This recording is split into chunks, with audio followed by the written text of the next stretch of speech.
This is perfect. We have some major updates to go over about two key Rams players' injuries, as well as a preview of the season opener against the Houston Texans. All that and more on this episode of Rams Digest. And welcome back to another episode of Rams Digest. I'm your host, Joshua Finehirsh. And before we get into today's video, make sure to hit that subscribe button. We are on the road to 5K, 5,000 subscribers.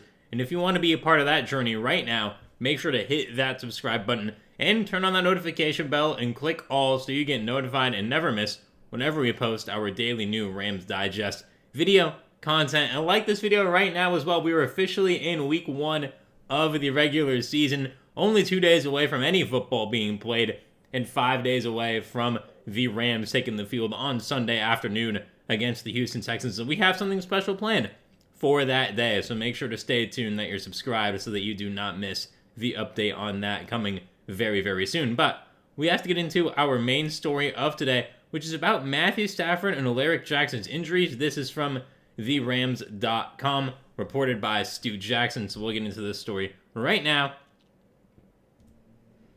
Rams head coach Sean McVay said on Monday that he expects quarterback Matthew Stafford, with a back injury, to start this Sunday's regular season opener against the Texans at SoFi Stadium, 1:25 p.m. Pacific time on CBS. McVay also confirmed that Stafford will participate in a full week of practice. This is exactly what we wanted to hear as Rams fans, that Matthew Stafford is on track to start this week against the Houston Texans. That was the key concern, and that concern seems to be no more. He's going to be going through another week of full practice. He will have 3 weeks of full practice before this season opener against the Texans, so he'll have more than enough time to get chemistry going with Devontae Adams. He'll have been going against the first-team defense, Alaric Jackson, as well. We have a positive update on him coming very shortly, but this drastically changes the outlook of this Rams season, whereas if Matthew Stafford did suffer a setback, we still need to make sure he does not suffer any setbacks before the games. Let's knock on my wooden desk here, so that does not happen and that no team has any injuries before week 1 for that matter. But for this Rams team, they go as far as Matthew Stafford goes in terms of the offense. Now, yes, they have Kyren, you got Corum, Jarquez under the run game, I think will be better, but still, Matthew Stafford is the guy who can make those tight window throws and make those clutch plays. You don't know what you're going to get out of Jimmy G, sometimes good, sometimes bad, and Stetson Bennett looked great in the preseason, but he is still unproven in an actual NFL regular season game. So with Matthew Stafford healthy, this Rams team automatically gets so much better. They stay Super Bowl contenders. And comment down below right now your thoughts on this. Do you believe Matthew Stafford should play? My answer is yes, he definitely should play. It seems like he's healthy enough too. Let's get him out there. He has 3 weeks of full practice, and I think this will be a great sign for this Rams team as they run out to the field at SoFi. That crowd is going to be roaring for Matthew Stafford and a hopefully healthy, fully Rams team for this upcoming game in the season opener. Meanwhile, offensive lineman Alaric Jackson, who was dealing with blood clots in his lower leg, took part in yesterday's practice as scheduled. The team will monitor him throughout the week, but the plan is for him to also start, according to McVay. McVay previously said that Jackson was scheduled to practice fully Wednesday, Thursday, and Friday, provided things go according to plan. And things seem to have gone according to plan for Matthew Stafford to now, not Matthew Stafford, for Coach McVay to now say that offensive tackle, left tackle, Alaric Jackson is going to be starting this upcoming Sunday. Man, excuse me there. But I agree with this if he's ready to. I mean, I trust the medical team of the Rams. And if Alaric Jackson feels ready, the team feels comfortable with it, put him out there, man. We can use all the help that we can get against the ferocious Texans defensive front and one of the strengths of that team. So having Alaric Jackson there, who may need to match up against Will Anderson, he may need to match up against Danielle Hunter. He's going to be a big guy on this O-line that's going to be able to block those two guys. But we do have a quote from Sean McVay to get into right now about Alaric Jackson. "It's always something that you have to manage," McVay said, when asked if Jackson has passed his blood clot issue. "He's in great shape. We've got a plan in place. One of the doctors that's been instrumental in helping kind of facilitate this process was here, what seems like an eternity ago, last Thursday, and seemed to be really positive and optimistic about the plan we have in place and all the checkpoints that we wanted to be able to hit. But I certainly don't think you minimize, but you manage this. We have a plan in place, but he's in a great position, and it's a huge credit to him, to the medical team behind the success." Yeah, again, clap it up for Alaric Jackson right now real quick. I like this video for him because this injury is very, very serious. All injuries need to be treated seriously, but especially blood clots. Blood clots, you got to be careful coming back too early. Blood clots can return. They can spread in your body. I mean, Chris Bosh had to cut his NBA career probably a few seasons short because he was still pretty good in that 2015-16 season when he got diagnosed with the blood clots and had to end his career. I think Chris Bosh could have probably played on that Heat team that made the finals in the bubble. He still looked pretty good.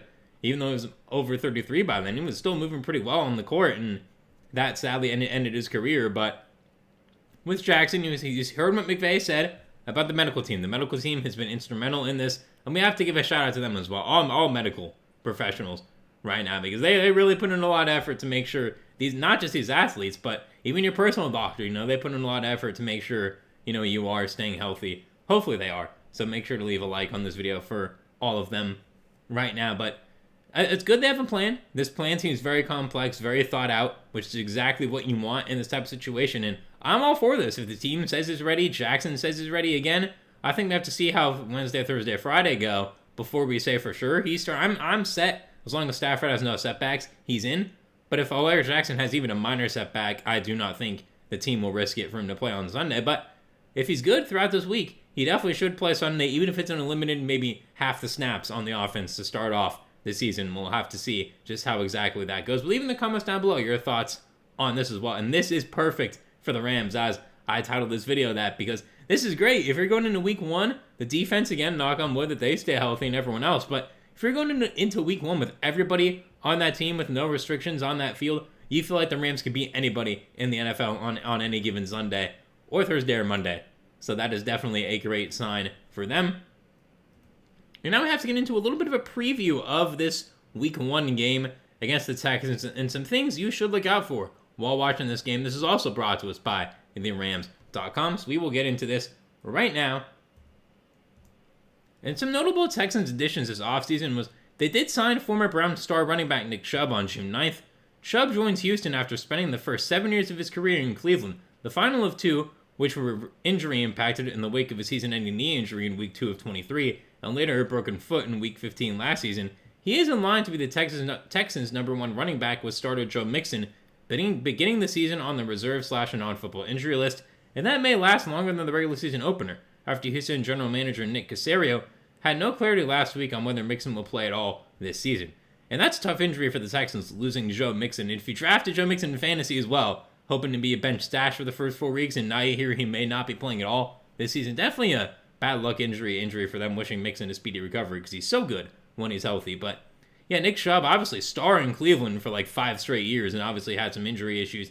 It'll be interesting to see how he runs against this Rams defense. If he looks fully healthy, then look out.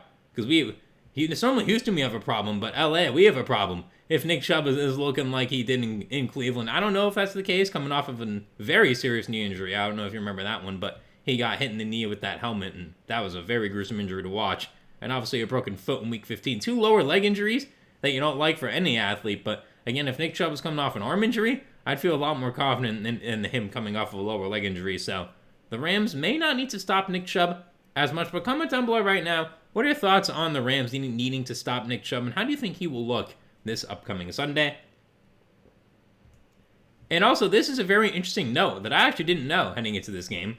The Texans also hired former Rams pass game coordinator and tight ends coach Nick Caley, I hope I'm saying his last name right, as offensive coordinator February 3rd. The arrival of Caley followed an offensive staff overhaul by head coach D'Amico Ryans that also included the dismissal of offensive line coach Chris Stausser in late January. Houston's offense, therefore, will likely have philosophies and concepts similar to the Rams.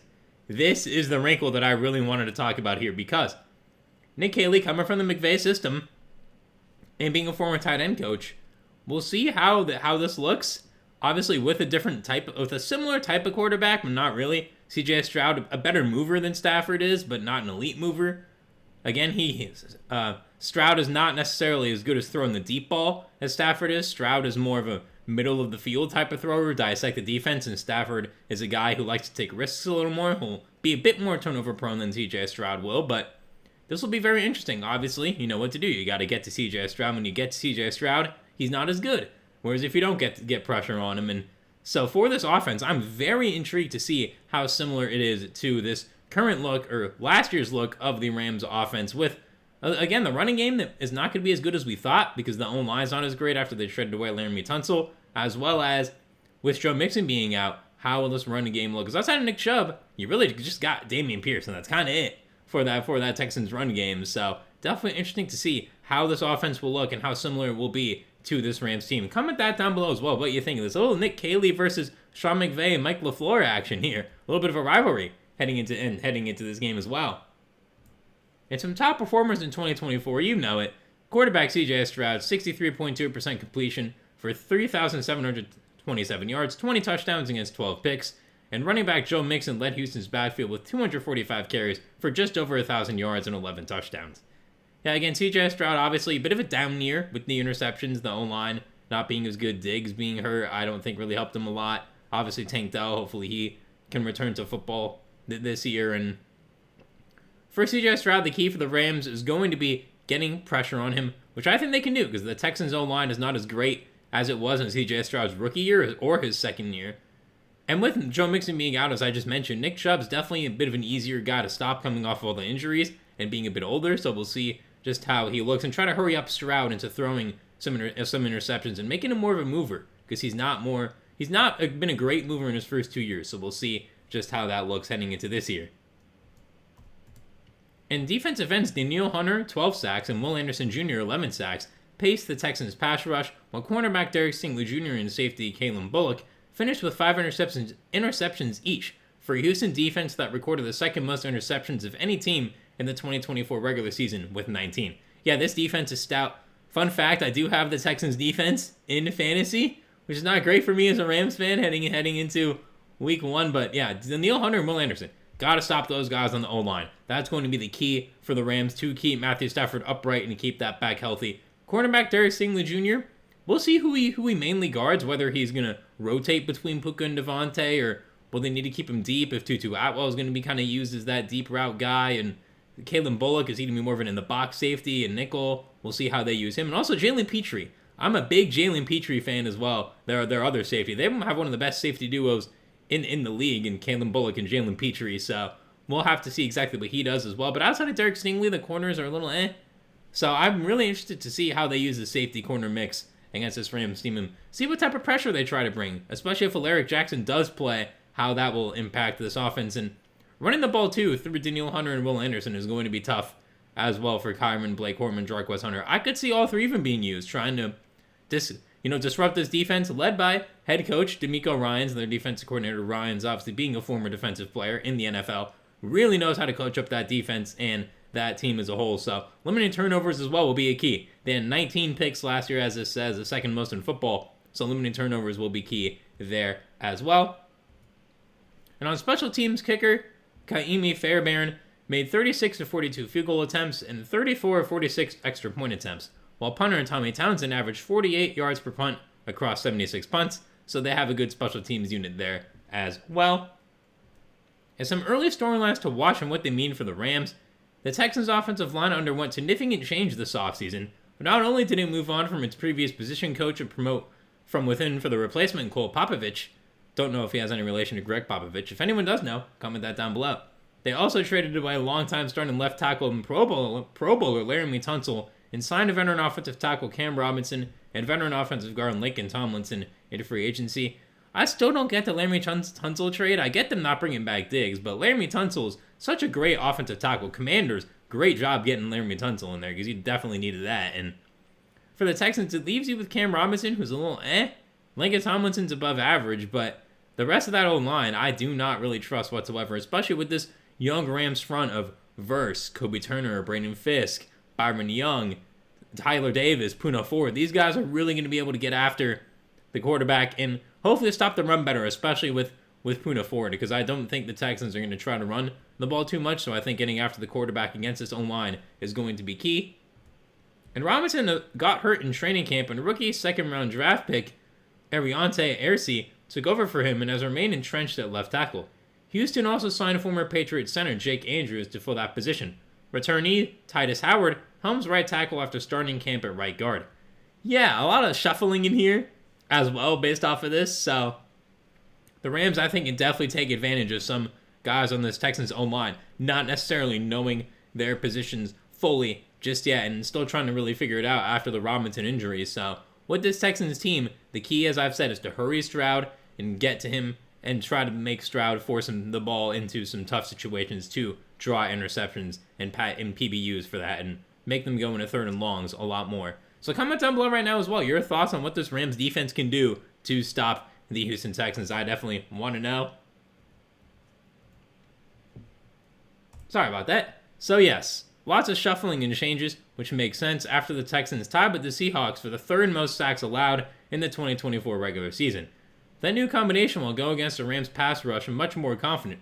Roles were established and the group found its stride over the second half of 2024 and ended the year with the 10th highest pressure rate in the league, 35.6%, according to Next Gen Stats. Yeah, the Rams, they're going to get after the quarterback. This is going to be a very motivated verse because he's going to go up against another great young defender, Will Anderson. He's going to want to prove that he's better than Will Anderson. That's a fun debate. At the end of the year, who do you think is going to be better? Will Anderson or Jared Verse? Comment that down below right now as well, because both are just so good and such young defenders that both of those guys could end up being all-time greats with the way their careers have started. But this Rams team, 10th highest pressure, with the first half not being great, I think the Rams can easily be a top 5 pressure team in the league this year. And starting off against the Texans, you saw them get all those sacks in the first half against the Vikings. It was either 5 or 6 in the first half alone.